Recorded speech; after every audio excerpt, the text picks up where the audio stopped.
नमो नमः। ऑनलाइन शिक्षणे सर्वेषां स्वागतम् अभिनन्दनम्। अद्य वयं 10वी कक्षायाः समासः इति विषये पठिष्यामः। समास क्या है? परिभाषा: समसनं समासः संक्षिप्तीकरणमेव वा समासः। अनेक पदों का एक पद हो जाना अथवा संक्षेप करना समास कहलाता है। बहुत सारे पद दिए हैं, उनकी विभक्तियों को हटाकर और एक संपूर्ण एक ही पद बनाना समास कहलाता है। ध्यातव्यम: ध्यान देने योग्य बातें। समास होने पर अर्थ में कोई भी परिवर्तन नहीं होता है। समास में 2 पद होते हैं, पूर्व पद और उत्तर पद। समास युक्त शब्द समस्त पद कहा जाता है। यथा राजपुरुषः, यह समस्त पद है क्योंकि इसमें विभक्ति को हटाकर एक शब्द बनाया तो ये समस्त पद। समस्त पद का अर्थ बताने हेतु विभक्ति सहित विग्रह वाक्य विग्रह कहलाता है। यथा राजपुरुषः, ये समस्त पद है, इसका हम वाक्य विग्रह करेंगे तो राजा का पुरुष का षष्ठी तो राज्ञः पुरुषः। अव्ययी भाव समासः। सबसे पहला, प्रायेण पूर्व पदार्थ प्रधानो अव्ययी भावो। जिस समास में पहला पद पूर्व पद प्रधान होता है, मुख्य होता है, वो अव्ययी भाव समास कहलाता है। जिसमें पूर्व पद का अर्थ प्रधान होता है वह अव्ययी भाव समास कहलाता है। इस समास में पूर्व पद अव्यय होता है, उपसर्ग होता है। उत्तर पद यानी बाद वाला जो पद है वो संज्ञा होता है। अव्ययी भाव समास के शब्द नपुंसक लिंग के एक वचन में होते हैं।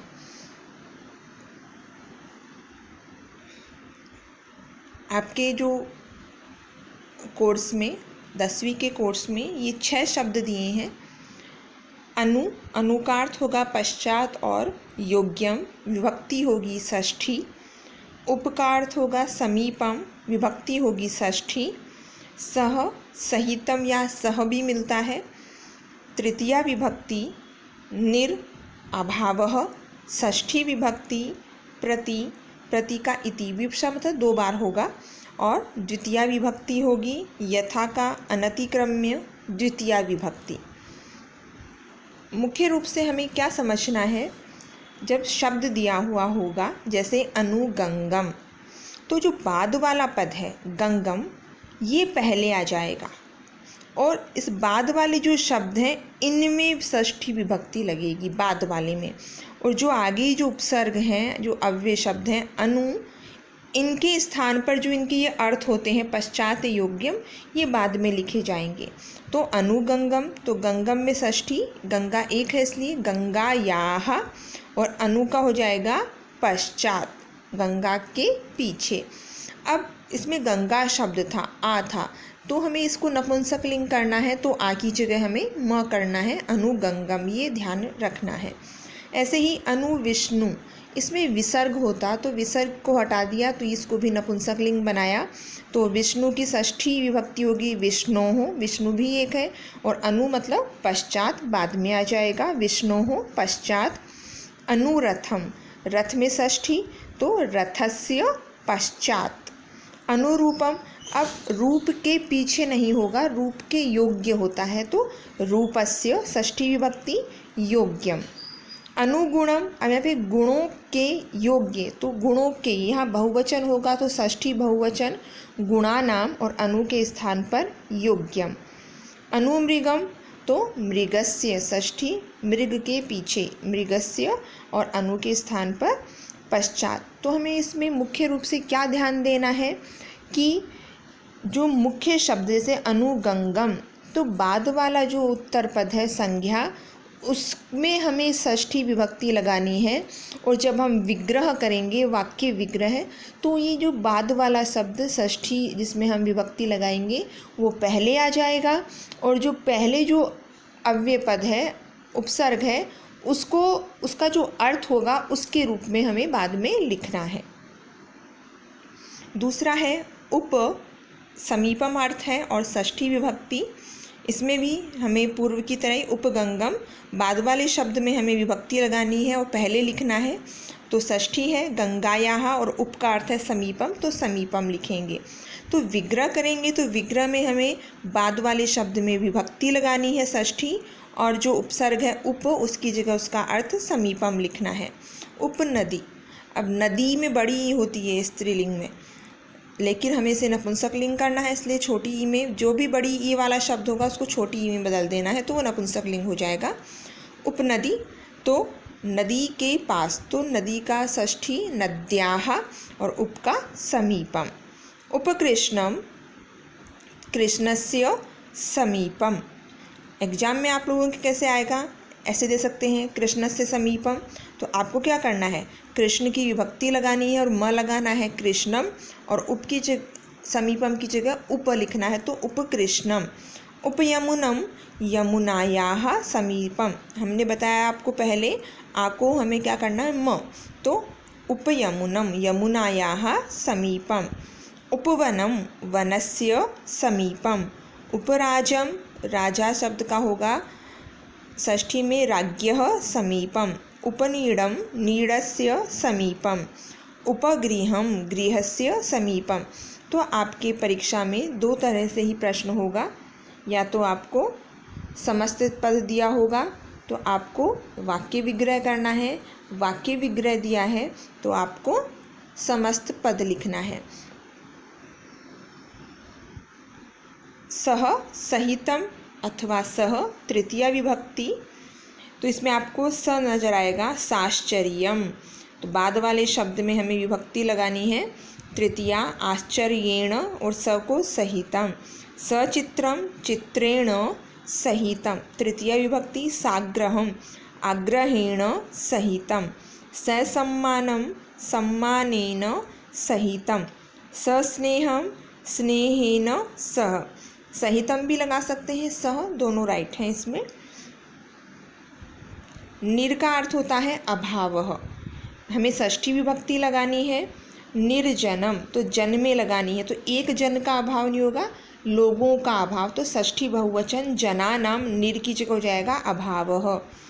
निर्विघ्नम, विघ्नानाम अभावः, इसमें भी विघ्नों का अभाव। निर्मक्षिकम, यहाँ पे भी मक्खियों का अभाव होगा, तो मक्षिकाणाम अभावः, निर की जगह अभावः लिखना है। निर्भूषणम, तो भूषणानाम अभावः, आभूषणों का अभाव। निर्मूलम, यहाँ पे आएगा मूलस्य अभावम, अभावः। निर्धनम, धनस्य अभावः। निर्जलम, जलस्य अभावः। निर्बलम, बलस्य अभावः। तो हमें क्या ध्यान रखना है, बाद वाले शब्द में विभक्ति लगानी है और पूर्व में जो उपसर्ग है उसकी जगह पर उसका अर्थ अभावः जो है निर का, वो लिखना है। प्रति, प्रति की जगह प्रति या इति मिलेगा और शब्द दो बार प्रयोग होगा। विप्सा मतलब दो बार शब्द का प्रयोग होगा और द्वितीय विभक्ति होगी। प्रतिदिनम, तो बाद वाला शब्द दो बार आएगा और द्वितीय विभक्ति में हमें म लगाना है सिर्फ, तो दिनम दिनम प्रति। प्रतिमासम, मासम मासम प्रति। प्रतिक्षणम, क्षणम क्षणम प्रति। प्रतिवर्षम, वर्षम वर्षम प्रति। प्रतिगृहम, गृहम गृहम गृहम प्रति। प्रतिवनम, वनम वनम प्रति। प्रत्यर्थम, अर्थम अर्थम प्रति। प्रत्येकम, एकम एकम इति। प्रत्यक्षम, अक्षम अक्षम प्रति। तो ये हमें ध्यान रखना है। यथा का अर्थ होता है अनतिक्रम में, विभक्ति होगी द्वितीया।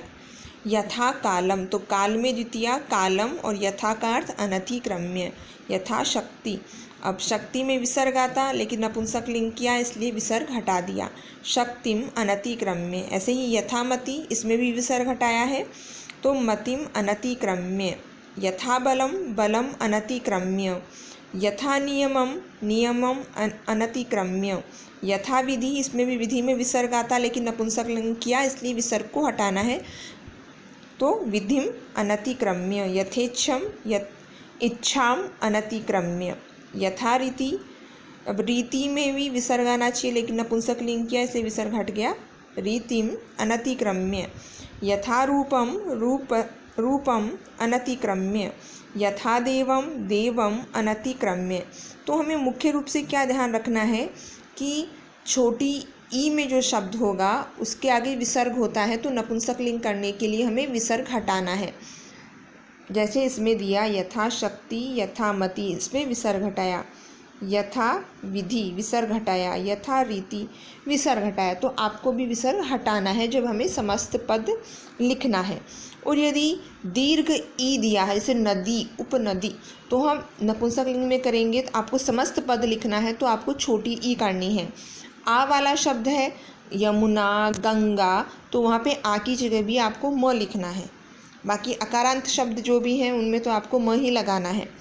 तो इस प्रकार आपसे परीक्षा में समस्त पद और विग्रह वाक्य पूछा जाएगा। तो ये आपके विग्रह वाक्य हैं, इससे समस्त पद बनाना हो तो कैसे बनाएंगे? कालम अनतिक्रम्य। तो हमने वाक्य विग्रह किया, टुकड़े किए, तो हमें ध्यान रखना है कि पीछे वाला शब्द पहले आएगा और उसमें विभक्ति लगानी है, और आगे जो उपसर्ग है उसको बाद में लिखना है और उसका अर्थ लिखना है। अब हमें समस्त पद बना के लिखना है, तो हम कैसे लिखेंगे? तो बाद वाले शब्द को पहले लिखेंगे अनतिक्रम्य। तो अनतिक्रम्य किसकी जगह हुआ था? यथा। तो यथा आगे आएगा और कालम है उसको पीछे हम एज इट इज लिख देंगे कालम। ऐसे ही शक्ति अनतिक्रम्य, तो यथा शक्ति, इसमें शक्ति शब्द है इसलिए विसर्ग नहीं लगेगा। मति अनतिक्रम्य यथा मति, बलम अनतिक्रम्य यथा बलम, अकारांत है इसलिए म लगाना है।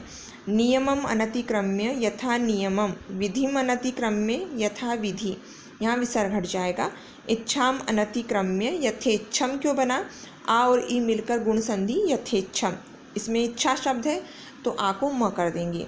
रीतिम अनतिक्रम्य यथा रीति, तो इसमें विसर्ग हटेगा। रूपम अनतिक्रम्य यथा रूपम, देवम अनतिक्रम्य यथा देवम। तो इस प्रकार हमें वाक्य विग्रह आना चाहिए और समस्त पद आना चाहिए। धन्यवादः। पुनर्मिलामः।